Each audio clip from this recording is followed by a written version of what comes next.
শ্রীমদ্ভগবদ্গীতার ষষ্ঠ অধ্যায় ধ্যানযোগ শ্লোক ২১ থেকে ৩০ বাংলা অনুবাদ এবং ব্যাখ্যা নিউ বাংলা অনলাইন চ্যানেল দ্বারা আপনাদের সামনে উপস্থাপন করা হল। যদি আপনাদের ভালো লেগে থাকে তবে চ্যানেলটিকে লাইক, শেয়ার ও সাবস্ক্রাইব করবেন। শ্লোক ২১। সুখম অত্যন্তিকং যৎ তদ্ বুদ্ধিগ্রাহ্যম অতীন্দ্রিয়ম ব্যক্তি যত্র নৈব চৈবং স্থিতস্য চলতি তত্ত্বত। অনুবাদ: যে সুখ অতীন্দ্রিয় এবং বুদ্ধি দিয়ে উপলব্ধ হয় সেই আনন্দেই যোগী স্থিত হন। এই অবস্থায় তিনি আর কখনো বিচলিত হন না। ব্যাখ্যা: এই শ্লোকে বর্ণিত হয়েছে যে যোগীর চরম লক্ষ্য হল অন্তরের শান্তি ও আত্মার আনন্দ, যা ইন্দ্রিয় সুখের ঊর্ধ্বে। এটি বুদ্ধি দিয়ে উপলব্ধ হয় এবং এই অবস্থায় পৌঁছানোর পর মানুষ আর বিভ্রান্ত বা বিচলিত হন না। শ্লোক ২২। জং লব্ধা চাপরম লাভং মন্যতে নাধিকং ততা যস্মিন স্থিত দুঃখেন গুণাপি বিকার্যতে।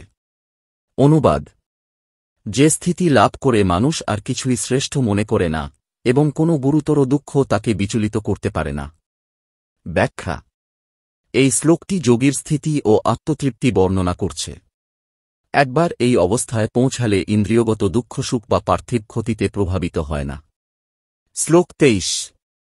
তাম বিদ্যাৎ দুঃখ সংযোগ বিয়োগং যোগ সঙ্গীতম নিশ্চয়ন ইযোক্তব্য যোগনির্বিণ্যচেতসা। অনুবাদ: যে অবস্থায় দুঃখের যোগ বিযুক্ত হয় তাকে যোগ বলা হয়। এই যোগ সুনিশ্চিতভাবে অনুশীলন করতে হবে একাগ্রচিত্তে। ব্যাখ্যা: যোগীর জন্য দুঃখ থেকে মুক্তি পাওয়াই চরম উদ্দেশ্য। এর জন্য মনোযোগ ও নিষ্ঠার প্রয়োজন। শ্লোক ২৪।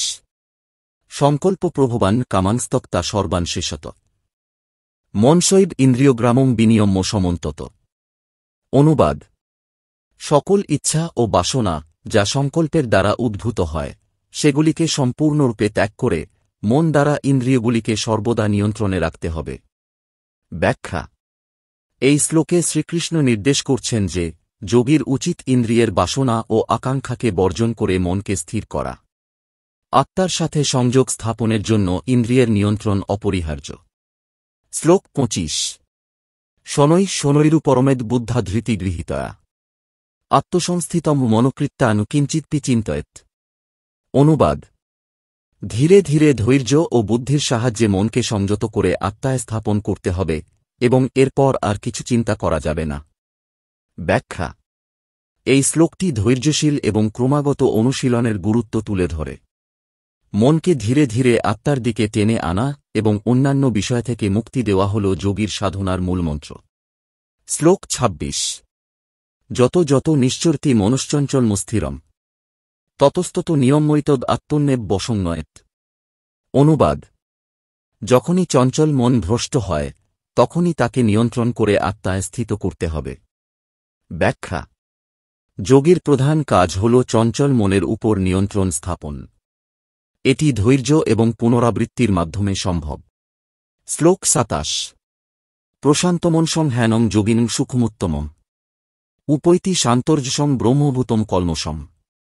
অনুবাদ: যার মন প্রশান্ত, যার সকল কলুষ দূর হয়েছে এবং যে ব্রহ্মতত্ত্বে স্থিত, সেই যোগী পরম সুখ লাভ করেন।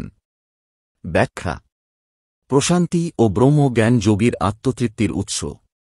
এটি অর্জনের জন্য আত্মনিরোধ এবং যোগাভ্যাস প্রয়োজন।